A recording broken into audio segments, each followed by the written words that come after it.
I'm not so interested in talking anymore. He talks, we have such nice conversations, such respectful and nice conversations, and then people die the following night with a missile going into a town and hitting, I mean, recently, I guess, the nursing home, but they hit other things. Whatever they hit, people die. So, Adam. Yeah, here is what Medvedev said, Scott, on Twitter and X in response to Lindsey Graham. He said, it's not for you or Donald Trump to dictate when to get at the peace table. Negotiations will end when all the objectives of our military operation have been achieved. Work on America first. And you see the way that as time goes by, it seems that this sort of the momentum that the United States had, and I believe they still have it to break a deal with Russia. They're losing. They're somehow, the way that Donald Trump talking about Putin, the way that Lindsey Graham is somehow driving the show behind the scene. Is the momentum getting away from the opportunity, from what's going on between the United States and Russia? There's never been an opportunity for Donald Trump to get his way with Russia, ever. This was always pie in the sky thinking. There was a chance for the United States to put pressure on Ukraine to accept reality and to put pressure on Europe to stop reinforcing stupidity. And this could have brought about peace, and Donald Trump would have gotten a lot of credit for that peace, but the peace would have been 100% on terms dictated by Russia. Everybody needs to remember, Russia didn't start this war. This war was thrust upon Russia by the collectives, by the United States, by Donald Trump, the policies of the first Trump administration. During that time, Russia was actively working to fulfill the promise and the potential of the Minsk Accords. And it was the United States that, continued to send lethal weapons to Ukraine, to train the Ukrainian army to NATO standards for the sole purpose of confronting Russian separatists and Russian forces in the Donbass region. And, according to the pie in sky thinking of the Ukrainian politicians and their CIA and MI6, masters, Crimea as well, to push Russia to its 1991 frontiers. Trump is to blame here. He's the man who made this possible. The Russians were going to cut slack. I mean, I think the Russians were willing to go into temporary amnesia and pretend that Donald Trump was the great peacemaker and not the horrific war maker that he is. The reality, the Russians know the reality, but Russia was never going to yield. They made that clear from the start. Go back to the initial meeting between Marco Rubio and Sergei Lavrov in Riyadh. And they came out saying, well, the Russians have given us reality and we need to yield to everybody. But then they turned around and said, but now we need Russia to make some concessions. And the Russians are like, well, what part of address root cause of the conflict don't you understand? We will make no concessions on that. None, zero. There's no latitude for this. And there's no reason for you to hope that this will be. This was known from the start. And yet Donald Trump, instead of acceding to this reality and telling his policymakers, let's find a policy that meets this reality, get this war over with now, he continued to believe that he had some sort of leverage over Russia, perhaps advised by Scott Bessent, the Secretary of Treasury, who believed that he could break Russia's economy through sanctioning oil. Steve Kellogg, who believed that they could break Russia's military by continuing to flow weaponry into Ukraine. I mean, these are some of the worst advisors in the world, giving the worst advice in the world to the dumbest president in the world about things Russian. Now he has Lindsey Graham, whispering in his ear as well. Donald Trump is a narcissistic egomaniac. We have to remember that. And if it's has to all be about Donald Trump. This is a man who viewed the Russian-Ukrainian conflict not in terms of saving lives. What a hypocrite. He's providing the weaponry that not only kills Russian soldiers, but gets more Ukrainian soldiers killed. He facilitates the continued flow of weaponry into Ukraine that just lengthens this war, complicates this war, but doesn't change the inevitable outcome. The man most responsible for deaths in Ukraine today is Donald Trump. He could have brought this war to an end. You can't expect Russia in an existential struggle, and this is indeed an existential struggle for Russia, to, say, oh, we'll do what the United States wants us to do, even though the United States started this war back in 2014 or even going back further. Russia has a long memory. They know exactly what's happening here. They know exactly what's at stake here. And they're not going to surrender to the United States, they're not going to yield to Donald Trump. So what we're seeing here is Donald Trump throwing a temper tantrum. Again, he's being poorly advised. If he thinks for a second Russia gives one rat's ass about the threat of sanctions, he doesn't know Russia, nor does he understand China, nor does he understand anybody else, any of the other players out there. What we do know is, as we speak, the Ukrainian government is at risk. The confidence in Volodymyr Zelensky is plummeting, and if reports coming out of the Russian intelligence service are true, there's meetings taking place in Switzerland behind the back of Zelensky to have him replaced with Zelensky, who would just be another failed leader. Because again, it doesn't recognize reality. Let me just tell you what the reality for Ukraine is. Ukraine will be strategically defeated by Russia. The current government will not exist, either in terms of the presidency or the construct of the Rada, Ukrainian parliament. There will be new elections, and these elections will produce a pro-Russian government beholden to Russia that will seek to transform Ukraine from the failed proxy of the West that it currently is into a member of the Union state. Ukraine will become, like Belarus, a partner of Russia in the framework of what they call the Union state. It's not the Soviet Union, it's something different, but Ukraine will forever be attached to Russia, to Belarus, to the East. It will never be part of Europe. That's the reality. The sooner Donald Trump recognizes this reality, the better, but he's not going to. I mean, look, Tulsi Gabbard, God bless her soul, is out there, doing God's work about exposing, the scam of Russagate. But she's had a deputy appointed. I think Aaron, I can't remember his last name. He's the new number 2 at the ODNI, at the Office of Director of National Intelligence. Aaron Jacob, maybe. But he's a Russophobe. Simply, he's a CIA hack. He was the guy advising Trump about Russia in the first term. The guy giving the bad advice about how to arm Ukraine and all that. That's him. He's now the number 2 guy. There's not anybody advising Donald Trump right now who knows the reality of Russia. They're all enemies of Russia.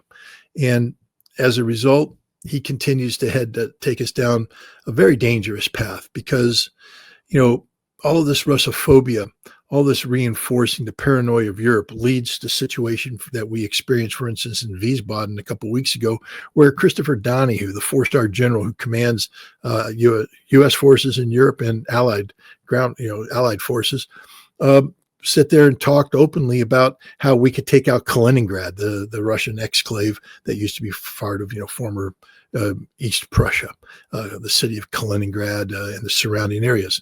We could take it out, he said, very quickly. No, you can't. But if you tried, you'd die instantly. Because, gosh, let me remind everybody that Kaliningrad is part of the Russian Federation. And the Constitution of Russia deems it to be such. And the nuclear doctrine of Russia is such that anytime the territorial integrity or the sovereignty of Russia is threatened by nuclear armed powers, that Russia will respond nuclearly. So, Chris Donahue, the quickest way to die, because you will be dead within, say an hour and a half of making that decision, is to order NATO forces to move on Kaliningrad. You will be hit by either a Russian nuke or an Oreshnik or something, but you'll be dead. So will your entire staff. So will the entire command and control structure of NATO. Kaliningrad is Russia. It ain't your toy. It ain't a game. It ain't a soccer ball to be kicked around. And to threaten it, what in God's name do you think we would do if China or Russia threatened Alaska or Hawaii or Texas or California? Kaliningrad is Russia. I mean, these people are stupid, truly stupid. But the dumbest one of all is Donald Trump. Let me make another prediction for you. He says he doesn't want to talk to Vladimir Putin right now. Within 30 days, he'll be making that phone call because his policy is about ready to collapse like a house of cards.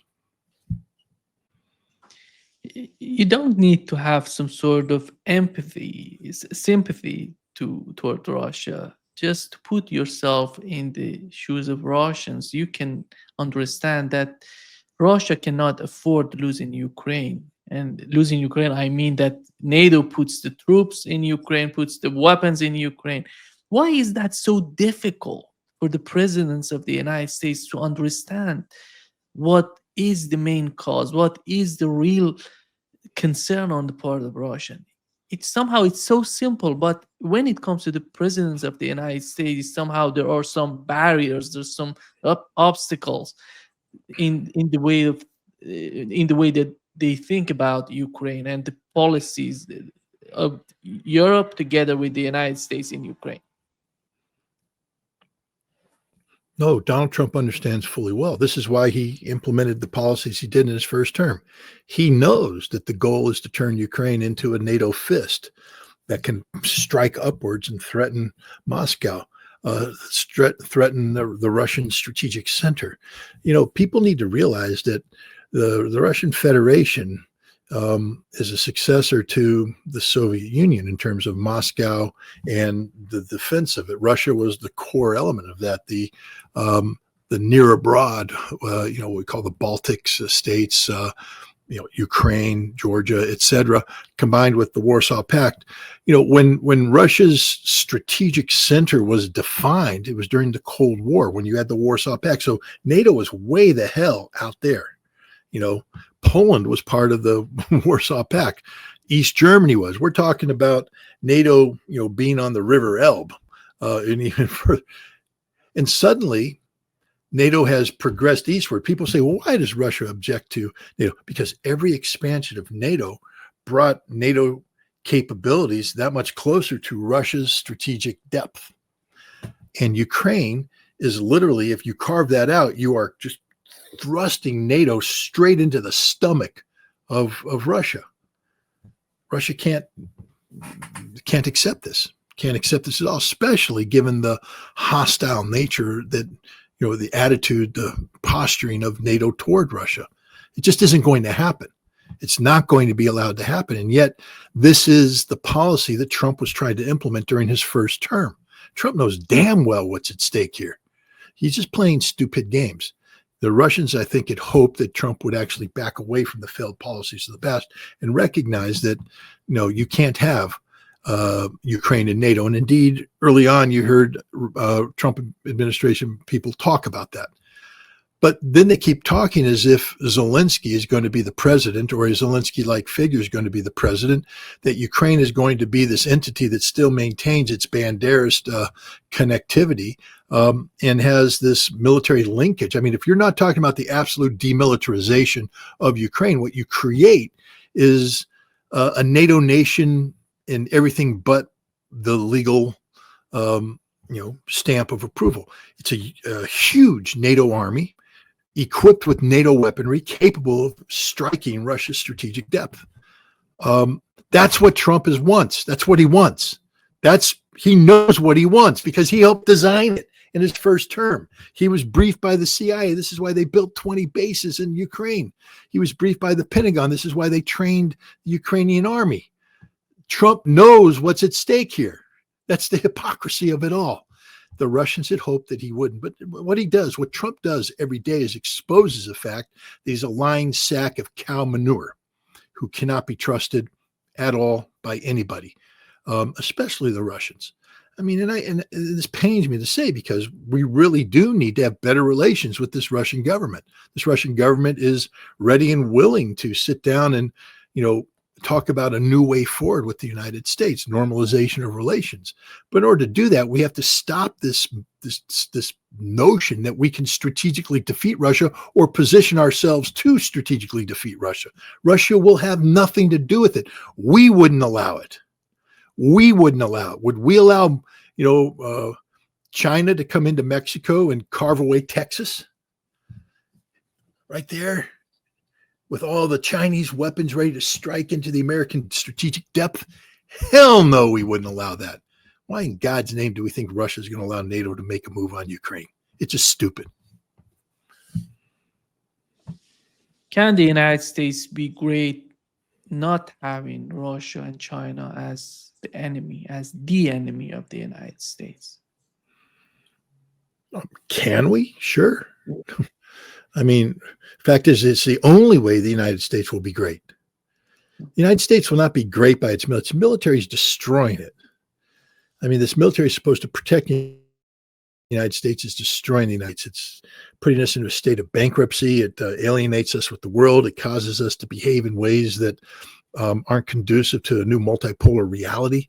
And it puts us on the track towards wars we can't afford to fight. I mean, literally, all this technological supremacy we brag about, it costs money. And as we just proved with the 12-day war between Israel and Iran, we can't afford it. I mean, we ate up 25% of our THAAD missile stocks. Those are the missiles supposed to shoot down all the Russian missiles and the Chinese missiles if we ever go to war against Russia and China. We just use 25% of them to help defend Israel against not even Iran's, B team in terms of ballistic missile capability. Our SM-3 stocks, we haven't been producing SM-3s because we haven't been in a war like this, but they're very expensive missiles, and we just blew through them. We can't build them very fast. The fact is, any Pentagon planner, any Pentagon logistician will sit there and should be advising people, we can't sustain a high-intensity conflict against a peer-level force like Russia and China for more than a week. And then we run out of everything. And that's the reality of it. We've built this hugely expensive military that, we have enough money to gold plate it. But when the veneers cut through, we're down to cardboard, baby, because that's all that's left. This is not the path to greatness. The path to greatness is normalization of relations, normal economic, not this garbage that Trump just pulled off with the EU, the biggest scam ever. I mean, just think about it. There's nothing about the deal real. Ursula von der Leyen cannot commit Europe to $600 billion in investment in America. So it's a lie. There's nobody there lining up. There's nobody there lining up to give America $600 billion. So it's a lie, straight up lie. Isn't going to happen. The $760 billion in energy, I mean, we don't have that much energy to sell Europe, even if we wanted to. It's not how the system works. And even if we did, Europe's paying 3 to 4 times as much for this. In order to commit to $760 billion from the United States, they have to cut off, for instance, the gas they buy from Norway. It's not just about delinking itself from Russia. I think $23 billion worth of petroleum products were sold last year. But it means Norway, that in order to commit to this, you have to stop buying cheap Norwegian gas and you have to buy this hugely expensive American gas. I mean, it might not cost America much to produce it, but by the time we, liquefy it, put it on ships, bring it over, deliquefy, get it into the system and all that stuff, 3 to 4 times as much as the Norwegian stuff. The Norwegian stuff's more expensive than the Russian stuff. And this is what Europe has signed up to. It's not going to happen, by the way. We don't have $760 billion worth of liquid natural gas products to sell to Europe. And they couldn't buy it even if we did. It's a scam, a setup, fake, fraud, a con. But this is America. We can't be great doing this. I mean, my God, I'm not sympathetic. The Europeans, they built their own ship. They shot the holes in the hull and it's sinking. That's on them. But I hate to see people debase themselves like this. I mean, as much as I despise Ursula von der Leyen, to watch her debase herself, in this fashion is nobody wants to see that. What we'd like to see is normal relations. And in fact, if we want to have normal, healthy relations with Europe, we can't be engaged in this sort of thing. Europe needs to have trust in us. How is this a trustworthy partner? We're a colonial power overlording over Europe. It's sickening. Every aspect of how Donald Trump relates with our erstwhile friends and allies is sickening. It sickens me. We know that during the Biden administration, Starmer was asking the Biden administration, if you remember that meeting between the Biden administration and Starmer, they were asking some sort of permission from the US government to attack Russia, to hit deeper into the Russian soil. It seems that even not having that sort of connection between the Trump administration and Europeans, they're getting that from the Trump administration. When you look at the attack on nuclear bombers in Russia, it's something. It's not something small to be ignored. It's something big. Russia is not just panicking. The way that Russia is behaving doesn't diminish the importance of what has happened. Do you feel that we have some sort of sanity in the Pentagon? Because I see this problem coming from Pentagon and the sort of reports that they're giving, the sort of information they're giving Donald Trump. Because we had Pentagon going against Biden, going and deciding not to escalate against Russia.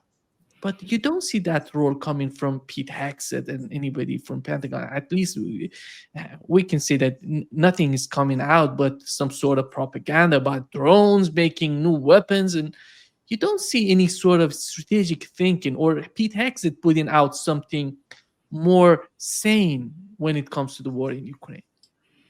Well, actually, Hegseth did. I mean, in the aftermath of the 12-day war between Iran and Israel, Hegseth took a look at the expenditure of munitions and the drawdown that's already taken place in American stockpiles, and he said, "We're not sending anything else to Ukraine." He was overridden. The man who seems to be in charge now is Mike Ratcliffe, the director of the CIA.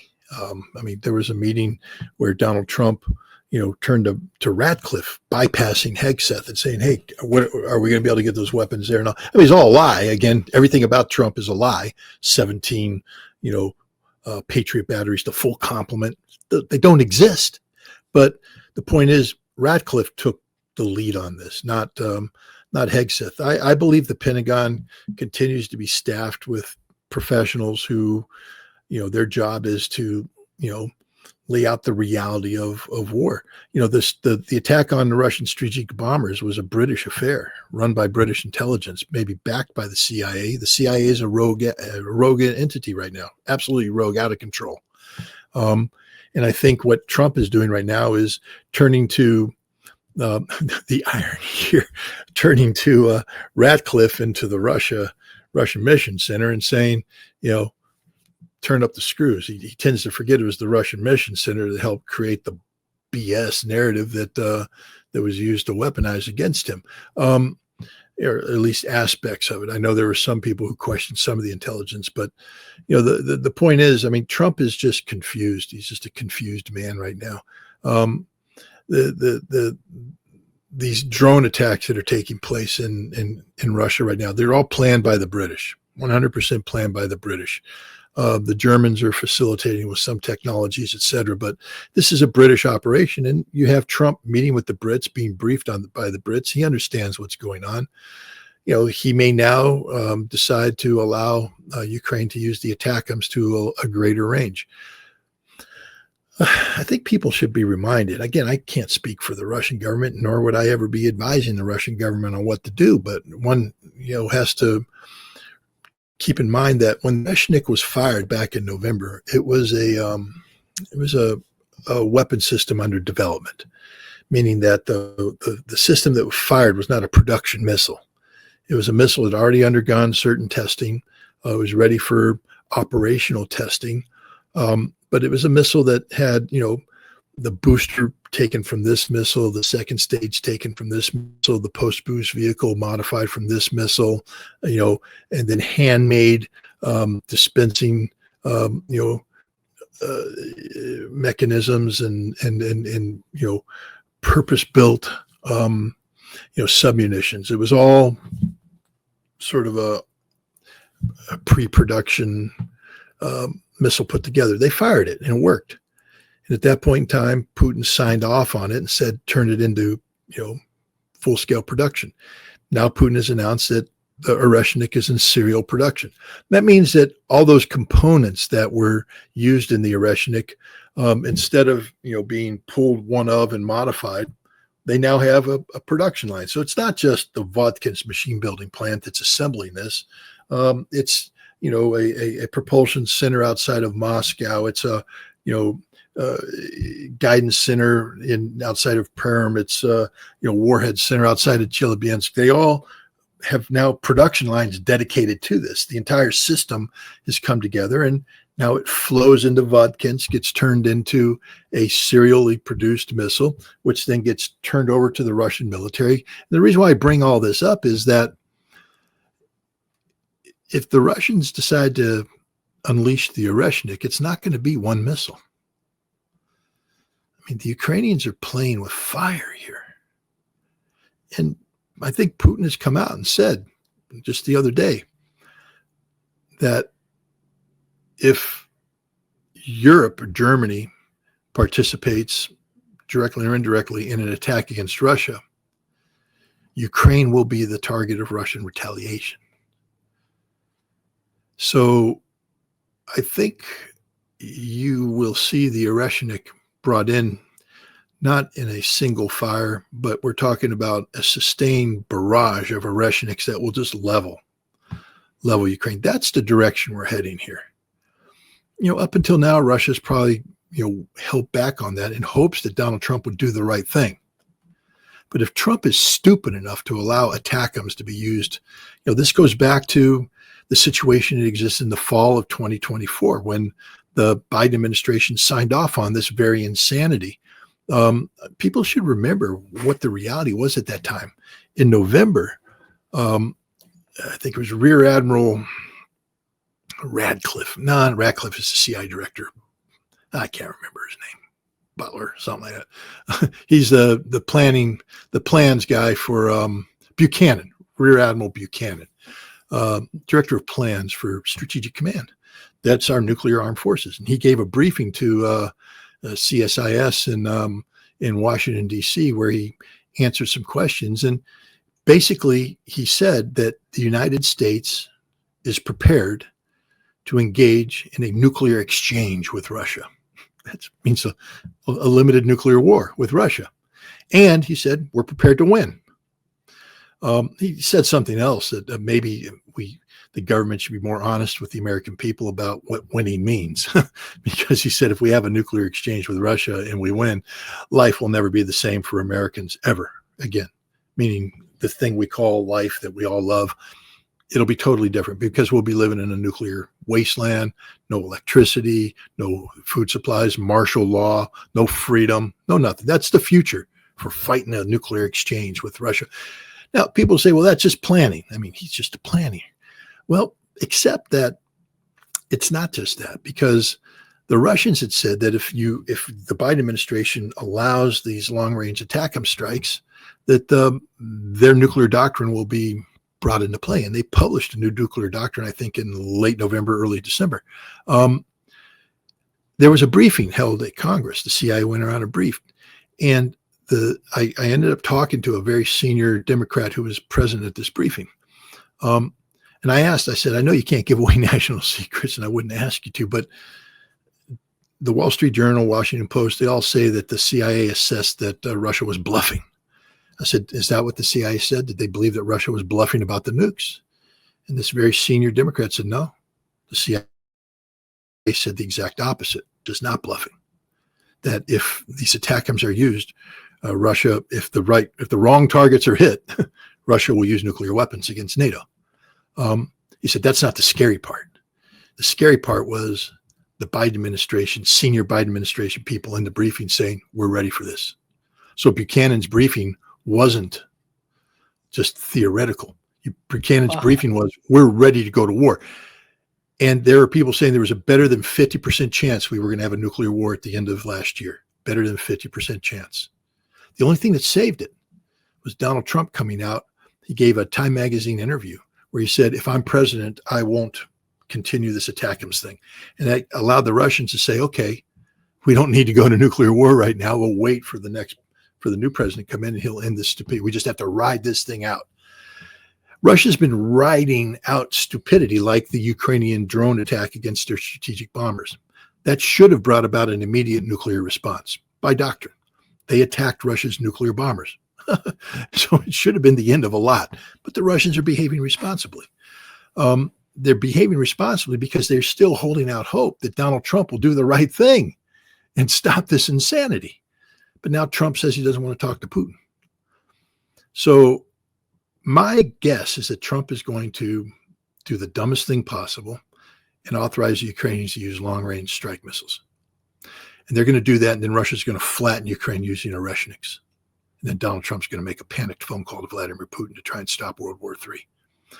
We were close to 50%, over 50%. There's a greater than 50% chance of a nuclear war last fall. Straight up. Not exaggeration. If Donald Trump allows long-range strike, we're back to that level of stupidity. Better than 50% chance of nuclear war.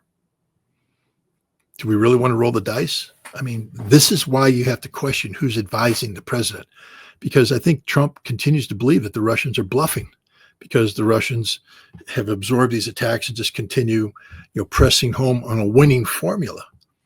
But Russia can only take so much. And at some point in time, when you cross a certain line, I mean, already you have these British directed drones, taking out critical infrastructure. Fortunately, it's a harassment, but it's not actually harming Russia in terms of their strategic economic capabilities. But if the ATACMS starts coming in, striking command and control centers, logistics centers, and things of that nature, the gloves come off. And I think you're going to see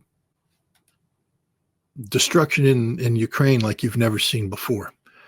And then the next thing the Russians will say is the next strike is nuclear, and it won't be limited to Ukraine. And that's when Trump will make the phone call. So he can sit here and sit there and say, I'm really not feeling like a phone call right now. Too bad, Donnie baby. It ain't gonna be Russia calling you, by the way.